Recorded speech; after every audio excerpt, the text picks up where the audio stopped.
ஹாய்ங்க, welcome to மனோவின் healthy சமையல். So நம்மளோட கிச்சன்ல நம்ம இன்னைக்கு என்ன பண்ண போறோம்னு பாத்தீங்கன்னா நெல்லிக்காய் மோர் ஜூஸ் தான் பண்ண போறோம். ஸோ யூஸ்வலா நான் நெல்லிக்காய் வாங்கும்போது 2 திங்ஸ் பண்ணுவேன். ஒன்னு வந்து ஜூஸ், இன்னொன்னு வந்து நெல்லிக்காய் உப்பிலிட்டது. ஸோ அதுக்கு தேவையான திங்ஸ் என்னன்னு பாத்திரலாமா? வாங்க. ஸோ நெல்லிக்காய் மோர் ஜூஸ் பண்றதுக்கு தேவையான திங்ஸ் என்னன்னு பாத்தீங்கன்னா, நெல்லிக்காய் ஒரு 2 எண்ணம் எடுத்து கட் பண்ணி வச்சிருக்கேன். அப்புறம் கொஞ்சம் இஞ்சி, கொஞ்சம் கருவேப்பிலை, அதுக்கப்புறம் கொஞ்சம் ஜீரகம், அப்புறம் 1 டம்ளர் மோர். நம்ம நெல்லிக்காய் மோர் ஜூஸ் தான் பண்ண போறோம். கொஞ்சம் உப்பு, இந்த திங்ஸ் மட்டும் போதும். ஸோ நெல்லிக்காய் உப்பிலிட்டது பண்றதுக்கு என்னன்னு பாத்தீங்கன்னா, நான் ஒரு 7-8 நெல்லிக்காவை நல்லா கழுகி வச்சிருக்கேன். அது கூட கொஞ்சம் இஞ்சி, கொஞ்சம் பச்சை மிளகாய். ஸோ ஒரு கிளீன் கண்டெய்னர் வந்து நான் கழுகி நல்லா சுடுதண்ணி வந்து ஆற வச்சு வச்சிருக்கேன். ஸோ அதுல வந்து நம்ம நெல்லிக்காய் போட்டுடலாம். ஸோ இந்த கண்டெய்னர்ல வந்து நான் நெல்லிக்காய் போட்டுட்டேன். இது கூட பார்த்தீங்கன்னா கொஞ்சம் இஞ்சி போட்டுடலாம்.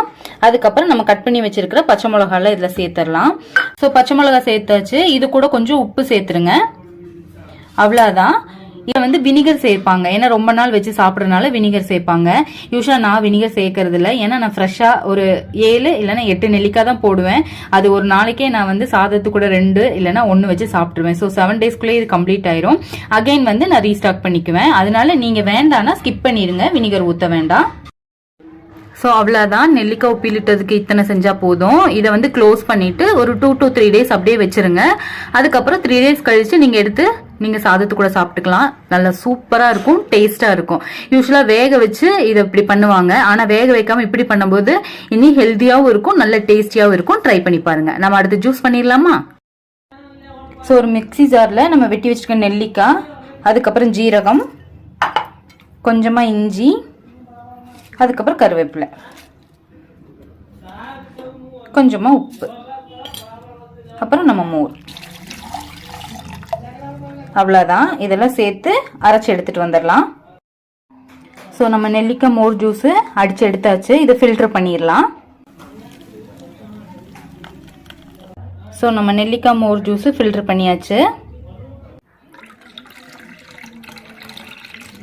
நெல்லிக்காய் மோர் ஜூஸ் வந்து ரெடி ஆயிடுச்சு. ரொம்ப ஈஸியா பண்ணக்கூடியதுதான். ஸோ நீங்களும் ட்ரை பண்ணி பாருங்க. இதுல இருக்க மருத்துவ குணங்கள்னு பாத்துட்டீங்கன்னா, இது வெயிட் லாஸ்க்கு வந்து ரொம்ப ஹெல்ப் பண்ணுது.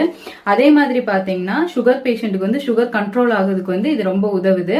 ஸ்கின்னுக்கும் ஹேருக்கும் ரொம்ப நல்லது, ஏன்னா இதுல விட்டமின் சி இருக்குது. ஸோ நீங்களும் ட்ரை பண்ணி பாருங்க. என்னோட மார்னிங் ரொட்டீன்ல பாத்தீங்கன்னா நெல்லிக்காய் ஜூஸ் வந்து இருக்குது கட்டாயமா. ஸோ வாரத்துல 2 நாள் நான் நெல்லிக்காய் ஜூஸ் எடுத்துக்குவேன். ஸோ நீங்களும் ட்ரை பண்ணி பாருங்க. ஆரோக்கியமா சமைங்க, சந்தோஷமா சாப்பிடுங்க. இது மாதிரியான ஹெல்தியான டிப்ஸுக்கு மனோவின் ஹெல்தி சமையலை வந்து ஃபாலோ பண்ணுங்க. சோ அடுத்த ஒரு நல்ல